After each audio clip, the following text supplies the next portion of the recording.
नमस्कार दोस्तों, मैं रण सिंह पवार। आप देख रहे हैं पीएम ओपन न्यूज़। आज हम एक परिचर्चा में भाग लेने के लिए हमारे जो मेहमान हैं तेलूराम जांगड़ा, जो कि पूर्व में कांग्रेस सरकार में ओबीसी पिछड़ा वर्ग आयोग के सदस्य रहे हैं और अब फिलहाल के अंदर ओबीसी मोर्चा हरियाणा के कार्यकारी प्रदेश अध्यक्ष भी हैं। तो जायज़ है कि ओबीसी को लेकर के ये राजनीति में उतरे हुए हैं और राजनीति कर रहे हैं। ओबीसी की बात करें तो ओबीसी बहुत बड़ा हिस्सा देश का जो है ओबीसी है।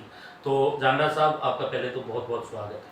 धन्यवाद। सभी आपके देखने वाले सभी दर्शकों का भी बहुत बहुत धन्यवाद और उनको शुभकामनाएं। बात करें अगर राजनीतिक, तो ओबीसी बहुत ज़्यादा प्रभावित करती है राजनीति को। तो हरियाणा के अंदर ओबीसी को क्या मानते हैं आप, जो कि हरियाणा में सरकार ओबीसी जिसकी तरफ हो जाता है वहाँ सरकार बन जाती है?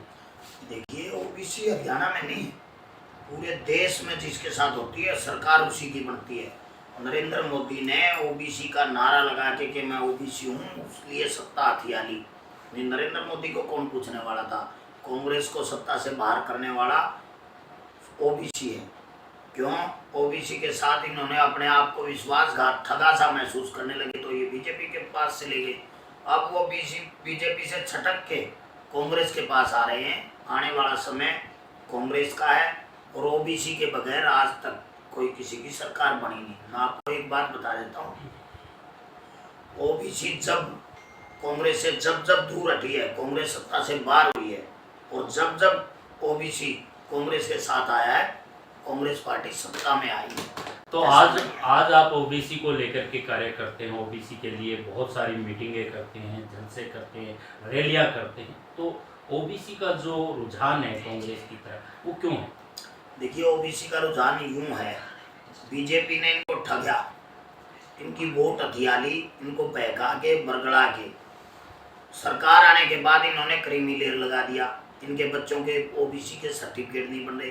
देखो, मैं तो हैरान हूँ कि हरियाणा प्रदेश जो देश की सरकार है, पूरे देश में क्रीमी लेयर 8 लाख है, जिसमें 6 ना तो सैलरी इंक्लूड है, ना ही कृषि की भूमि की इनकम इंक्लूड है। और हरियाणा प्रदेश पूरे भारत में एक ऐसा प्रदेश है जिसमें क्रीमी लेयर 6 लाख और उसमें भी सैलरी इंक्लूड और कृषि भूमि की इनकम भी इंक्लूड। मैं तो हैरान हूँ, ऐसे एक देश में 2 कानून कैसे बन गए। ओबीसी जातिगत गणना की भी मांग करती रही है, तो इसमें आपका क्या कहना? देखिए, ओबीसी की जातिगत जनगणना तो होनी चाहिए। क्यों होनी चाहिए? इसलिए होनी चाहिए कि पता तो चले कि हम कितने हैं। इन्होंने पशु पक्षियों की जनगणना कर ली, इन्होंने जानवरों की जनगणना कर ली, मुर्गी पर आदि, इन्हें पेड़ पौधों की जनगणना कर ली। अरे, इंसान की तो जनगणना कर दो कि ये कितने हैं। हम अपने आप को पता नहीं कितने कहते हैं। पूरे देश में ओबीसी 54% है। आरक्षण की बात करें, नौकरियों में तो आरक्षण मिलता है, लेकिन यहाँ बीजेपी सरकार ने पॉलिटिकल आरक्षण भी दिया है, जैसे पीछे पंचायती राज संस्थाओं में दिया है। क्या मांग करते हैं? देखिए, जो बीजेपी ने जो 8% आरक्षण दिया है वो नहीं है, वो नागवारा है हमारे लिए। वो तो मुठ के मुंह में जीरे के समान है। अगर बीजेपी में दम है, बीजेपी एक बैकवर्ड हितैषी बनना चाहती है, तो 27% आरक्षण पूरा करे राजनीतिक में, सरपंची में, मेंबरी में, जिला परिषद में, बीडीसी में। और हमारी एक बैकवर्ड क्लास के लोगों की मांग है कि आर्टिकल 340 के तहत जो इनको मिला हुआ है एससी को, एससी की सीटें 17 हैं, तो हमें भी उसी के तहत बाबा साहब भीमराव अंबेडकर ने जो 340, 341, 342 3 आर्टिकल हैं जिसमें आरक्षण का प्रावधान है, कहीं शिक्षा का, कहीं राजनीतिक का। उसके आधार पे हमें भी राजनीतिक भागीदारी दी जाए बैकवर्ड क्लास को, मेंबर पंचायत से लेके मेंबर पार्लियामेंट तक। उसमें सारी आ जाती हैं, जिला परिषद भी, बीडीसी भी, विधानसभा भी, लोकसभा भी। मान्यवर साहब काशीराम ने एक नारा दिया था, जिसकी संख्या जितनी भारी उसकी उतनी भागीदारी। तो ओबीसी को जिस तरह से राजनीति के अंदर जो मिलना चाहिए, क्या वो नहीं मिल रहा? बिल्कुल नहीं मिल रहा। मैं तो एक आपके माध्यम से बताना चाहता हूँ, श्रीमान काशीराम जी का ये नारा, जिसकी जितनी जनसंख्या उसकी उतनी हिस्सेदारी होनी चाहिए। हम तो 54% मांग ही नहीं रहे, हम तो मांग ही 27% रहे हैं। वो भी हम इसलिए मांग रहे हैं कि वीपी मंडल जी ने रिपोर्ट लागू की, बीपी मंडल जी की जो रिपोर्ट है वो लागू हुई 27% पे। हमारा फर्स्ट और सेकंड की नौकरियों में अभी तक आरक्षण पूरा नहीं है। हरियाणा में 10% आरक्षण था मिक्स। चौधरी भूपेंद्र सिंह हुड्डा जब मुख्यमंत्री थे उन्होंने 10 से 15 किया, 10 BCA का और 5 BCB का। हरियाणा में बीजेपी सरकार ने जो ओबीसी को जो ओबीसी ए को 8% जो आरक्षण दिया पंचायती राज संस्थाओं में, उसको लेकर क्या कहेंगे? देखिए 8% कोई आरक्षण नहीं है। 8% आरक्षण क्या है? इतना आरक्षण ओबीसी को पहले मिलता था, मारी मुंडी मारे मारती। ओबीसी को पहले आरक्षण मिलता था जिला परिषद और बीडीसी में, सरपंची मेंबरी में नहीं था। अब इन्होंने क्या किया, वो ओबीसी का आरक्षण BCA को दे दिया, BCB को छोड़ दिया। भाई से भाई को लड़वाने का काम कर दिया। वो हमारे बड़े भाई, हम छोटे हैं। हमारे उनकी 6 कास्ट है, हमारी 72 कास्ट है। जो छोटी छोटी बरादरियां हैं वो 72 कास्ट है, वो 6 कास्ट है। लेकिन उनका बहुतायत जनसंख्या वहाँ दक्षिण हरियाणा में है, इसलिए वहाँ तो उन्होंने सीट देनी पड़ेंगे, उनको कुछ मना ही नहीं कर सकता, क्यों जीतते ही होंगे। लेकिन जो BCA है, पिछली बार कांग्रेस 2 सीटें देती रही, उन्होंने पिछली बार 6 सीटें दी। अब की बार हमारी कांग्रेस पार्टी से भी और सभी पार्टी उनसे ये अनुरोध है कि अब की बार हमारी 14 सीटें बिल्कुल विधानसभा में दें और आने वाले समय में, और लोकसभा में 2 सीटें BCA को, 2 BCB पहले लड़ता है वो दें। सारा बैकवर्ड भाग के कांग्रेस के साथ लगेगा और कांग्रेस सत्ता में आएगी। ऐसा नहीं है। मैं आपको एक बात और बताता हूँ, बैकवर्ड क्लास के लोग चाहे चुनाव हार जाएं, लेकिन वो दूसरे को चुनाव जिता देते हैं। हर बरादरी का, जिस बरादरी का जिसको टिकट मिलती है वो पूरी की पूरी बरादरी टूट के इस तरफ लग जाती है। मैं आपको एक उदाहरण देता हूँ, जैसे करनाल है। करनाल लोकसभा में 2.5 से 3 लाख वोट कश्यप समाज के हैं, हमारे अकेले 1.5 लाख वोट पालगडरिया के हैं, और BCA का 6 लाख वोट। आप बैकवर्ड BCA को क्यों नहीं देते? करनाल सीट अगर एक साइड में ना हार जाए बीजेपी, तो मैं यही हूँ, BCA को सीट दें, वो किसी कश्यप को दें, पालगडरिया को दें, किसी और बरादरी को दें, लेकिन BCA को दें। हिसार जैसे है, हिसार में भी बैकवर्ड का कि 10 लाख से ऊपर वोट है, 9-10 लाख वोट हैं जो बढ़िया समाज, और ये सारे 16 लाख वोट है total. 8 lakh vote backward, SC BC की 9 लाख वोट हो जाती है। आप एक तरफ तो इस बात को कह रहे हो कि हम BC को देंगे, लेकिन एक तरफ नहीं दे कर रहे।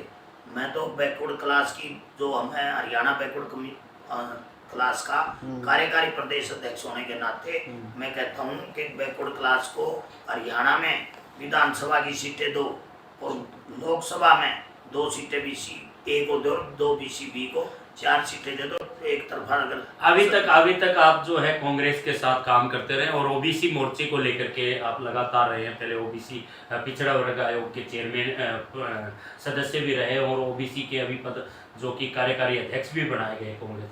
तो अब क्या पार्टी आपको इसमें तवज्जो दे रही है?